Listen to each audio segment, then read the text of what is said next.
This next clip is 1 minute. We're going to deal with free will, free moral agent. There's other names for it. I actually think I have them written down here. Another piece of paper. I'll find it while the clip is going, okay? So let's go ahead and play the clip, and then let's do a little freestyling discussion about it. And then we'll have another video that would actually be more, a little bit more supportive. You say okay, so I messed up. Let's try to get where we're supposed to be. I hate that. I'm supposed to be queued up here. So we're going to queue up here to 7:28. Okay. But God has created us as free moral agents with the right and the ability to choose, and I thank God for that. He could have created Adam and Eve in the Garden of Eden as robots. He could have programmed them, but no, our God put them there in the Garden of Eden, and He gave them the right to choose. And they could choose the right way, or they could choose the wrong way. And of course, we know exactly what Adam and Eve did.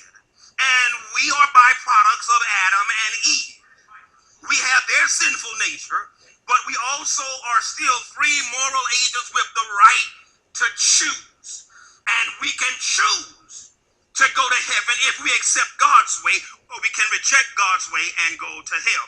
Well, Calvinism appeals really to the...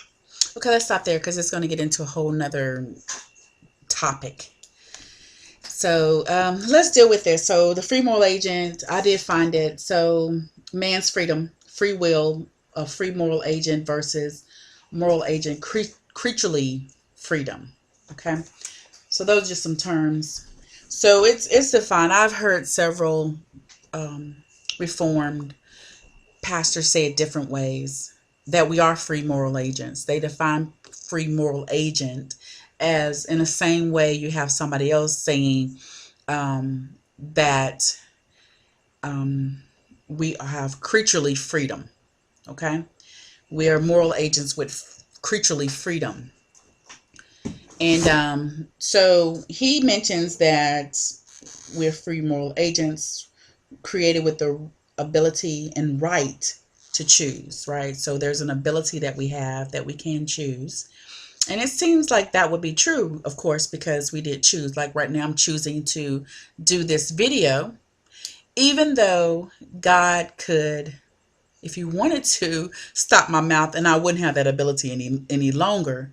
So you see, God is, so our ability is given to us by God, that to choose, right? To choose to eat pancakes versus waffles, choose to say, no, I am not eating that. I'm going to eat this.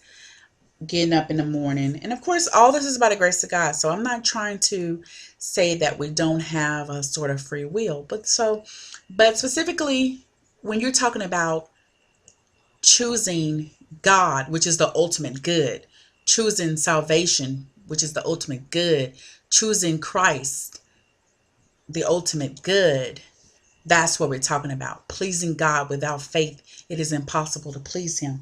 We're going to deal with that. So he mentioned that we're byproducts of Adam and Eve, and he said we know how they chose.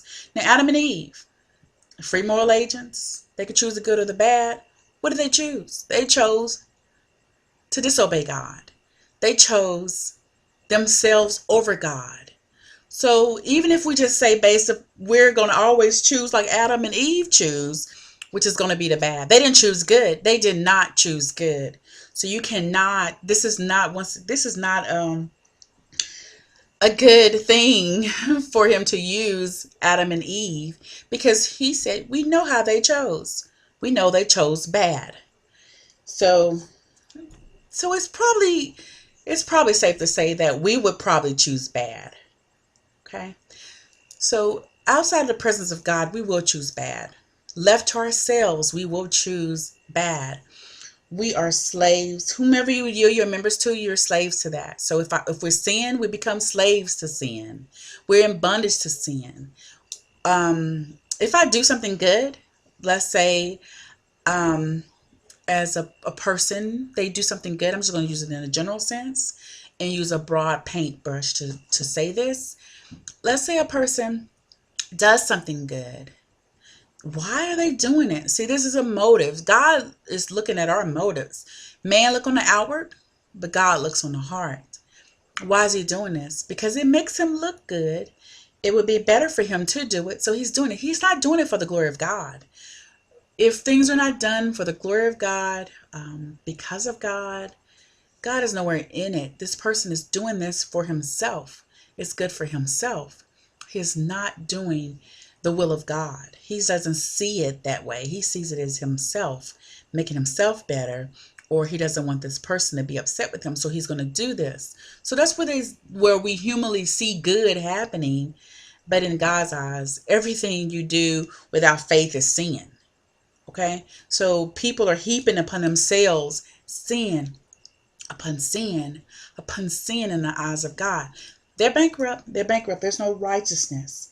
So we're going to deal with a couple of other verses because the question here to me is, can a person outside of the grace of God, or if God is gracious to everyone, okay, can they, within them is the ability to choose God, to choose the greatest good, to please God, to trust Christ, is it in man already? Okay, without any special grace or anything like that, but just like whatever's God done to all of mankind, because apparently that's what it is, this moral agent. So he's like trying to say that man can do it. Man can choose the ultimate good. It's within man, within himself to do it. So I want to address that in our next video, dealing with this free moral agent. I want to bring in some witnesses from scripture to try to help me to settle this argument.